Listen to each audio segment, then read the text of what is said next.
One of my coaching students, Greg, is the CEO of a wealth management company in New York City that's doing very, very well. And he's also a former Marine infantryman. And about a year ago, Greg started moving toward the establishment of a high-performing culture in his company. The company had always done well, but he wanted to take the culture up to a high-performance level. He knew that what was going on with the economy that we're seeing right now was coming. He could see it coming.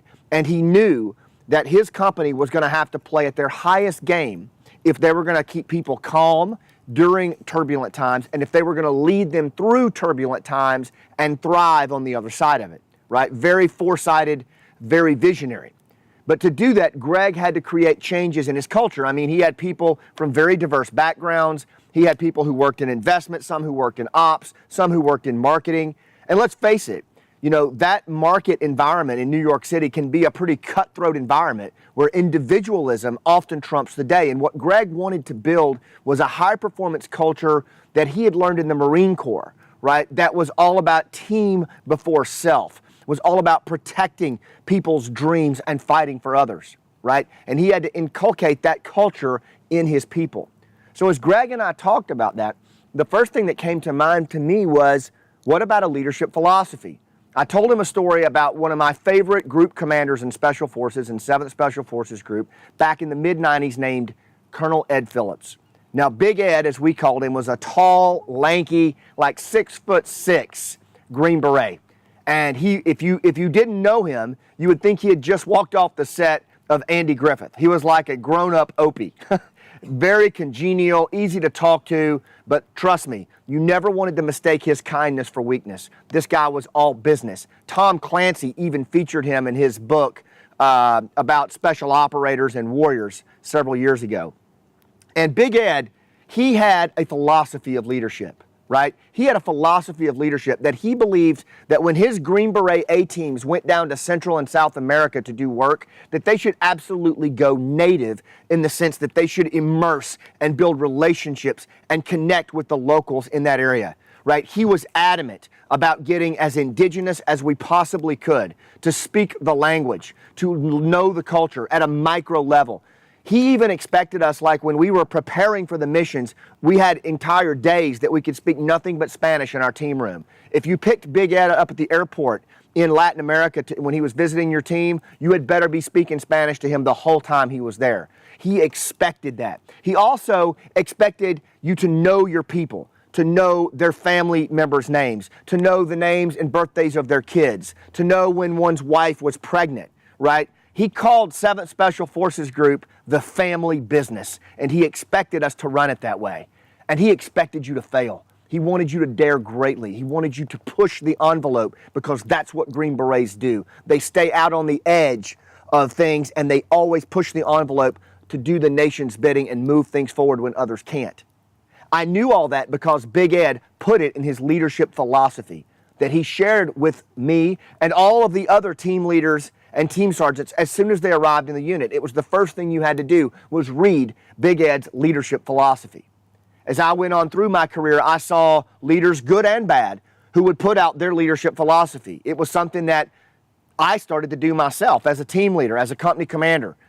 And I saw the value in it, because what it does is it shares with people who you are, why you're there, and where you're going, where the organization's going. And when you do that, when people can get a sense of you and that kind of clarity, then they have a sense of themselves and they know what they need to do. So the 3 points that I would say to you is, first of all, I absolutely want you to have a leadership philosophy in your world. Greg did this. Greg developed a leadership philosophy for Semper, and it's amazing. And now whenever new people come to Semper, they have to read it. Whenever Greg does an all hands, he references that leadership philosophy.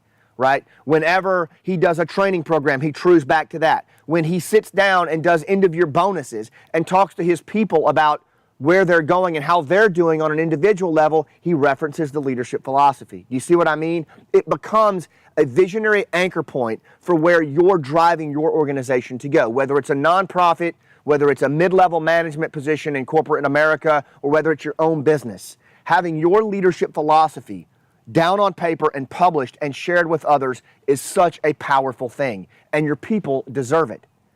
So here are 3 things I'd like you to do with your leadership philosophy. 1, tell us who you are. When you write your leadership philosophy, tell me, who are you? What makes you tick? What do you stand for? What do you not stand for? Who do you work with? Who do you not work with? Why are you this way? What are the things that matter to you the most? What are your ethos, right? What makes you tick?